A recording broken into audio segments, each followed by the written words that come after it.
These United States are confronted with an economic affliction of great proportions.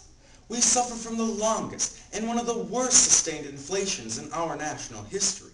To another It world, distorts our economic a world that is entirely different than anything we see here on Earth, where everything seems to sway in a rhythmic melody.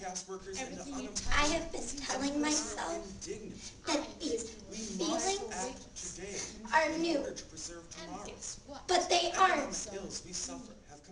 Wait, I can sell this for more than fish. And that's a pretty fancy symbol on the lid there. I wonder if there's something valuable inside. By simply acknowledging that it exists and the negative consequences that come with our don't care attitudes, we can be better at resisting the effects and result in bettering and changing our future.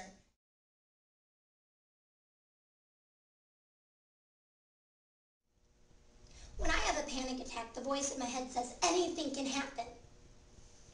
I will go insane. I will die. I will start screaming. I will piss all over myself. I try to tell myself that that voice isn't real, but it's hard. The voice is very convincing. All I can hear is the voice in my head telling me that things are not right, that I am not right. It's not supposed to be this way. I'm too young to die. I don't know how to make this end, and if it doesn't, I'll have to go to the hospital, be medicated, be force-fed soft foods. I don't want to be that person. I'm not that person.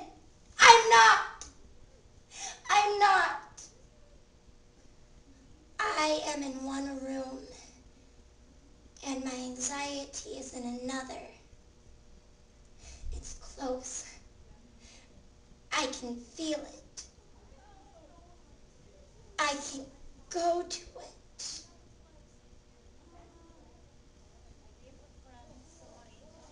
But I won't.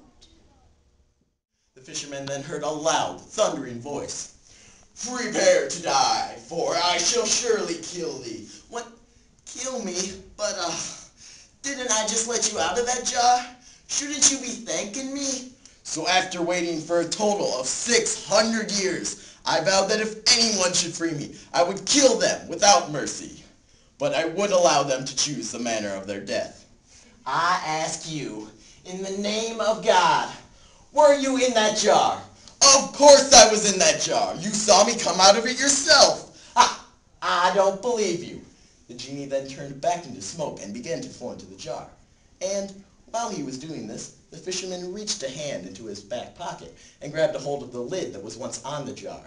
He then waited until the genie was completely back in the jar, and then, aha, I've got you now, shazam! He slammed the lid back on the jar, trapping the genie once again.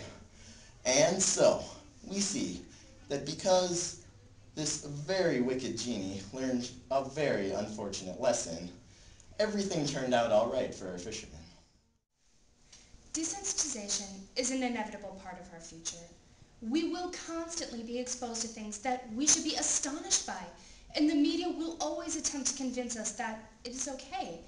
However, what we can change is how we approach that desensitization.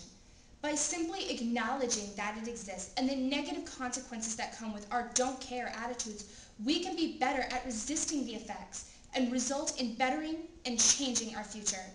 As Carrie Chapman Catt, a women's suffrage leader, once said, to the wrongs that need resistance, to the right that needs assistance, to the future in the distance, give yourselves. Let us now transition in time to January 20th, 1981, and hear the words of President Reagan. Business of our nation goes forward. These United States are confronted with an economic affliction of great proportions. We must act today in order to preserve tomorrow. The economic ills we suffer have come upon us over several decades. They will not go away in days, weeks, or months, but they will go away. In this present crisis, government is not the solution to our problems. Government is the problem. Let us now examine Reagan's plan of action. When unveiling the key points of his recovery plan, Reagan again effectively employs repetition. With the eyes of our nation and the world upon him, the President then expands his vision to include the rest of the world. Rhetorically, he continues with inclusive pronouns and repetition. He then adds a touch of figurative language, with metaphoric weapons, coupled with arsenals.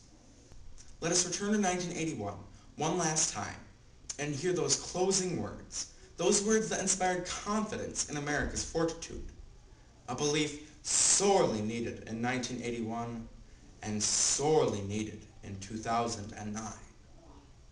Therefore, I will fight as if the issue of the whole struggle depended on me alone.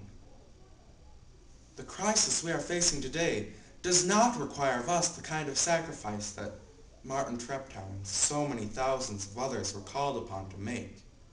It does require of us, however, our best effort to believe in our capacity to perform great deeds, to believe that together, with God's help, we will resolve the problems which now confront us. And, after all, why shouldn't we believe that? We are Americans. Welcome to the world of scuba. Becoming a diver opens a door to a whole new world.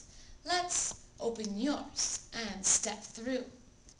We have been so programmed by movies and TV that the biggest fear of new or potential scuba divers is the possibility of a shark attack.